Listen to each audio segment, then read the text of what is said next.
Bom dia, irmãos. Jesus é o Senhor. Nossa terça-feira, ainda o coração da Bíblia, vamos prosseguir essa leitura do capítulo 5. Tá legal? Temos dois versículos aqui como ler com oração. O primeiro está em Romanos 8, versículo 6, que diz assim: Porque o pendor da carne dá para a morte, mas a do Espírito para a vida e paz. Louvado seja o Senhor. O próximo versículo está em 1 Timóteo, capítulo 4, versículo 6, que diz assim: Expondo estas coisas aos irmãos, serás bom ministro de Cristo Jesus, alimentando com as palavras da fé e da boa doutrina que tens seguido. Ó Senhor Jesus, amém. Então, prosseguindo a leitura do livro, diz assim: ciúmes e contendas ou as compaixões de Cristo. Em 1 Coríntios 3, lemos: Porquanto, havendo entre vós ciúmes e contendas, não é assim que sois carnais e andais segundo o homem? Aqui Paulo revela o motivo de os coríntios serem carnais. O viver dos irmãos era pautado nas preferências que geravam ciúmes e contendas na igreja. Entre nós, há ciúmes ou não? Por vezes, nossas dificuldades não são tão expostas como as da igreja em Corinto. Porém, no interior, podemos alimentar ciúmes em relação a determinado irmão que fala bem ou se destaca nos serviços. Todos nós temos o veneno do ciúme em nossa natureza caída. Precisamos viver no Espírito que, por meio do poder da cruz de Cristo, tratará de maneira completa esse sentimento negativo. Porém, caso não seja tratado e continuarmos vivendo a vida da igreja sem dar atenção a esse assunto, nossa carne se alimentará desse veneno que gera destruições no ambiente da igreja. O resultado disso será uma igreja dividida pelas contendas e preferências. Que Deus tenha misericórdia de nós e nos livre dessa situação. Por outro lado, existe algo contrário aos ciúmes e à contenda, capaz de trazer uma esfera de paz, alegria e encorajamento no viver da igreja. Em Filipenses, lemos: Se há, pois, alguma exortação em Cristo, alguma consolação de amor, alguma comunhão do Espírito, se há entranhados afetos e misericórdias, são os entranhados afetos e misericórdia de Cristo. A expressão entranhados afetos refere-se à humanidade de Cristo em sua profundidade, ou seja, no mais íntimo do seu ser. Uma compaixão que sai das suas entranhas. Devemos expressar a todos os homens as ternas misericórdias que Cristo demonstrou por nós, ao perdoar nossos pecados. Por exemplo, somente poderemos nos compadecer de alguém com dor de dente se tivermos passado por essa mesma situação dolorosa e desconfortável. Alguém que não tenha sentido essa dor não entenderá a queixa da pessoa que está nessa situação. Porém, se soubermos o quanto dói, iremos compadecer-nos imediatamente. Lembraremos o quanto é desconfortável e diremos que somente um dentista poderá salvar essa pessoa. Assim é a humanidade de Cristo. Ele passou por tudo que estamos vivenciando hoje e sabe como ter empatia, encorajar-nos, aliviar nossas dores e, por fim, salvar-nos. Da mesma maneira que Cristo cuida de nós, devemos cuidar um dos outros. Assim, o viver da igreja será muito abençoado. Desfrutar Cristo, o caminho da salvação. Nossa bebida. No viver da igreja, um cristão, ao desfrutar de Cristo, produz impactos enormes. Carecemos não de um alto conhecimento bíblico ou de um viver democrático, como a igreja em Corinto buscava. O que mais necessitamos é desfrutar de Cristo. Em Corinto, devido à forte cultura grega, as reuniões eram feitas como em um parlamento, um congresso nacional. Todos tinham o direito de falar, e quanto mais falavam, mais necessitavam falar. Você gostaria que as reuniões da igreja tivessem esse tipo de ambiente controlado pelo homem ou controlado pelo Espírito? Na igreja existe ordem e direção. Nas reuniões da igreja em Corinto, todos falavam ou o que queriam. Era uma verdadeira democracia. Contudo, não havia o suprimento da vida de Cristo, o real desfrute de Cristo. Nas reuniões da igreja, não vem pela democracia, mas pela teocracia, em que Deus é o centro da reunião. Cristo é o banquete das reuniões. Paulo tinha o desejo de alimentar a igreja em Corinto, não com doutrinas. Ele disse: leite vos dei a beber, não vos dei alimento sólido. Seu encargo era simplesmente levar os irmãos a beber e se alimentar de Cristo. O viver da igreja é muito simples. Voltemos à simplicidade de invocar o nome do Senhor e desfrutar da sua presença. No Evangelho de João, Cristo é apresentado de várias maneiras para que o homem desfrute dele.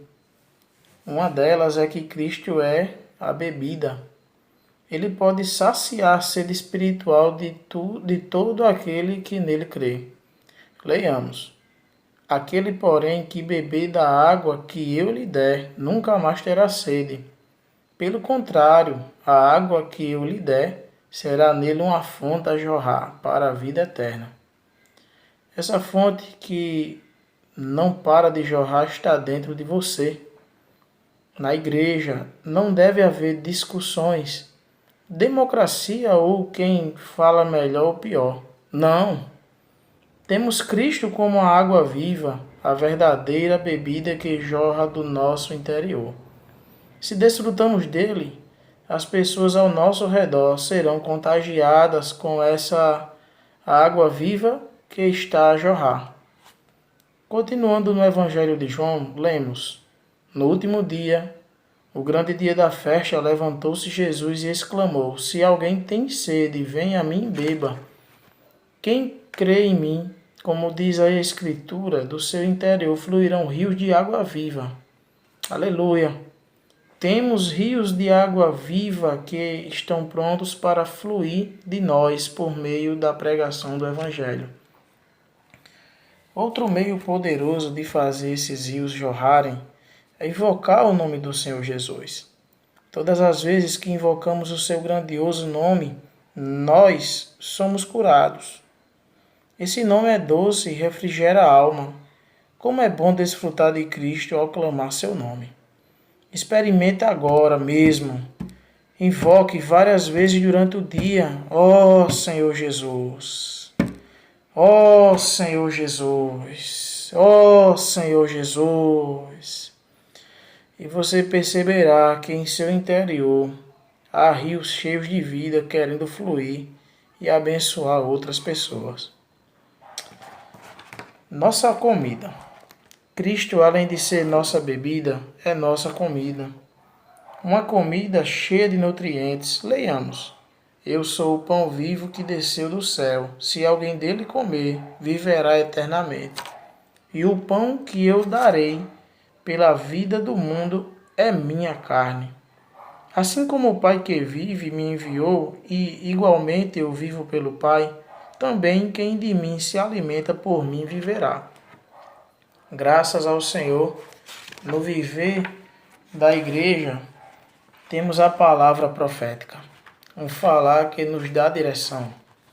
O falar de Cristo é capaz de nos sustentar nos momentos mais difíceis. Por isso, a igreja, com simplicidade e obediência, deve receber a palavra dos seus profetas e rapidamente praticá-la. Em 1 Timóteo, lemos: expondo estas coisas aos irmãos, serás bom ministro de Cristo Jesus, alimentado com as palavras da fé e da boa doutrina que tem seguido. Nesse versículo, vemos que precisamos expor as Escrituras. Isso significa que somos como um garçom que leva a comida até a mesa. No viver da igreja, somos garçons que alimentam a todos. O alimento diário, um devocional semestral, publicado por essa editora, composto por 6 volumes, com 4 semanas cada, contendo a palavra profética dispensada nas conferências internacionais realizadas na Estância Árvore da Vida, em Sumaré, São Paulo, e algumas conferências regionais. Tem muitas riquezas escondidas. Se não gastarmos tempo, labor e dedicação na sua leitura, como seremos bons ministros de Cristo Jesus? Somos garçons que levam um cardápio recheado das riquezas de Cristo, para que todos se alimentem e sejam fortalecidos. Assim, precisamos gastar tempo com o desfrute da palavra de Deus. O poder de ler e orar a palavra. Transformar a palavra de Deus em nossa oração, e a oração é a oração mais poderosa. Em minhas visitas e viagens às igrejas, tenho sentido que estamos perdendo o real significado de ler e orar a palavra de Deus. Nas reuniões, ao ler e orar algum versículo das Escrituras, percebo que comemos rapidamente, não gastamos tempo. Em menos de 1 minuto já finalizamos um determinado versículo. No mundo animal, por exemplo, ao oferecer uma picanha a um cachorro, ele rapidamente engole aquele saboroso pedaço de carne. É certo que ele não desfrutou do sabor, e os nutrientes daquela carne não foram totalmente processados. Com os animais ruminantes é diferente. O boi, por exemplo, mastiga várias vezes, desfrutando do sabor e retirando ao máximo os nutrientes do capim. De igual maneira, gastemos tempo ao ler e orar a palavra de Deus e seremos grandemente ajudados por ela. Precisamos realmente degustar a palavra, entrar nela, e essa prática maravilhosa será nosso viver. O crescimento vem de Deus. Em 1 Coríntios 3, lemos: eu plantei e Apolo regou, mas o crescimento veio de Deus. De modo que nem o que planta é alguma coisa, nem o que rega, mas Deus que dá o crescimento. O crescimento vem de Deus. Mas o que Paulo e Apolo plantavam e regavam. Cristo era o centro da pregação do Evangelho. O termo plantar indica algo que não está morto, pois somente algo vivo se pode plantar e regar. Cristo é vivo e cheio de vida, suficiente para edificar a sua igreja. No Evangelho de Mateus, Jesus disse que ele é o semeador que saiu a semear a semente da vida em cada coração. Essa semente divina, que é a palavra de Deus, encontrou vários tipos de solo que representam o coração do homem.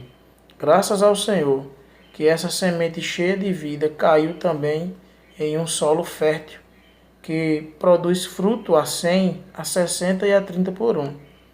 Esse solo somos nós. Aleluia. O fato de Paulo plantar e Apolo regar demonstra que a igreja deve ser uma esfera cheia do desfrute de Cristo. Todo o crescimento que provém de Deus terá como início o desfrute de Cristo. A igreja deve ser um ambiente de vida, paz e alegria no Espírito Santo, ou seja, cheio de vida. As regras e as doutrinas mortas não devem fazer parte desse viver, pois não trazem o crescimento em vida. Paulo e Apolo não levavam mandamentos e doutrinas mortas para os irmãos, mas apresentavam Cristo como comida, bebida espiritual. Amado leitor, o crescimento vem de Deus. Nós levamos o desfrute de Cristo e promovemos uma esfera cheia de vida, paz e alegria no viver da igreja. Deus é sábio.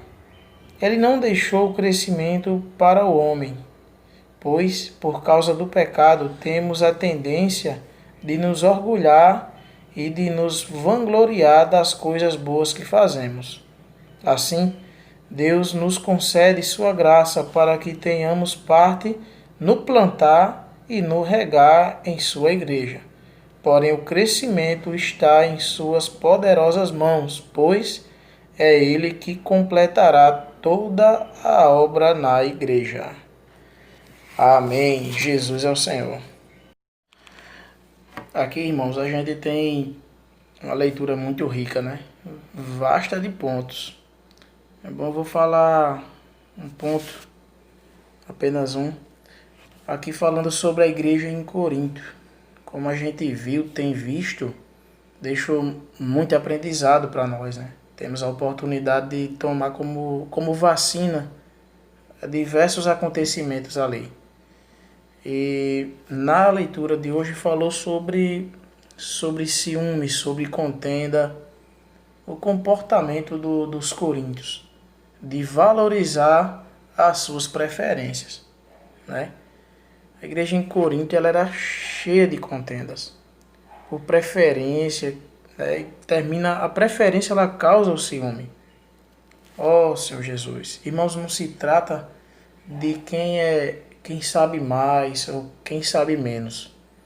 A gente precisa ir diante do Senhor se há preferência em nós. E orar ao Senhor para que o Senhor nos ilumine. Porque o que a gente precisa ver é a porção de Cristo em cada irmão, né? Até porque o Senhor ele quer usar e usa cada irmão que se dispõe em sua simplicidade, né? Então não se trata de quem sabe mais ou de quem sabe menos. Que o Senhor nos livre disso, né? Louvado seja o Senhor.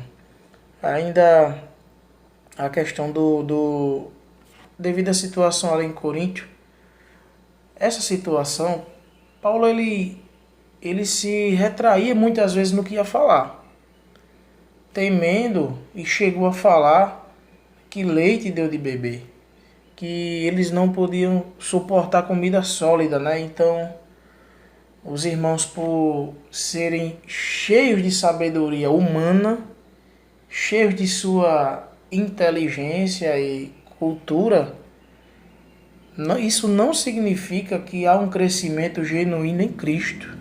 É muito diferente, irmãos. Muito diferente, né? Sabedoria do Senhor é diferente da inteligência adquirida do homem, né? Então a maturidade, a sabedoria divina é diferente, o discernimento espiritual é diferente. E Paulo ele queria falar coisas e naquele momento ele não pôde falar. Então isso faz com que a gente olhe para nós. O que eu posso ouvir do Senhor? Até que ponto, né, eu suporto o puxão de orelha do Senhor? Eu suporto um pedido do Senhor. Vai, Celso, faça isso, né? E eu, amém, Senhor, aqui estou, né? Ou então, receber um irmão chegar para mim e me ajudar em determinada coisa, me dizendo que eu devo ou não devo fazer. Até que ponto eu suporto? Né? Até que ponto o Senhor cresceu em mim? Que o Senhor possa achar caminho, irmãos, e crescer em nós, né? Que a gente possa abrir o coração para isso. Que a gente possa desfrutar mais do Senhor de forma simples. A simplicidade do desfruto, ele traz a maturidade. Quando a gente deixa de ser simples, irmãos, a gente fica complicado. A gente passa a ver os irmãos cheios de defeito, como são de fato, como eu sou, como qualquer um é. Mas o desejo do Senhor é que a gente enxergue a porção de Cristo no irmão. A porção de Cristo em cada irmão. Como eu posso buscar o Senhor e desfrutar e olhar para os irmãos e ver isso? Irmãos, desfrutem do Cristo simples. Invoque mais o nome do Senhor. Coma e beba do Senhor, como é apresentado ali no livro de João, uma forma acessível, né? E muitas vezes o Senhor é acessível, a forma de contatá-lo é simples, e muitas vezes eu não valorizo por isso. Muitas vezes o nosso comportamento é de não valorizar, porque é acessível, irmão. Muitas vezes o mundo ensina que aquilo que é fácil não tem valor. Não é assim? O mundo ensina isso. Desde o colégio ao trabalho, é comum você desfrutar de coisas que você conquistou com muito suor. Isso não é feio, né? É digno, mas o Senhor fez toda a obra, irmão. Com o Senhor é diferente, né?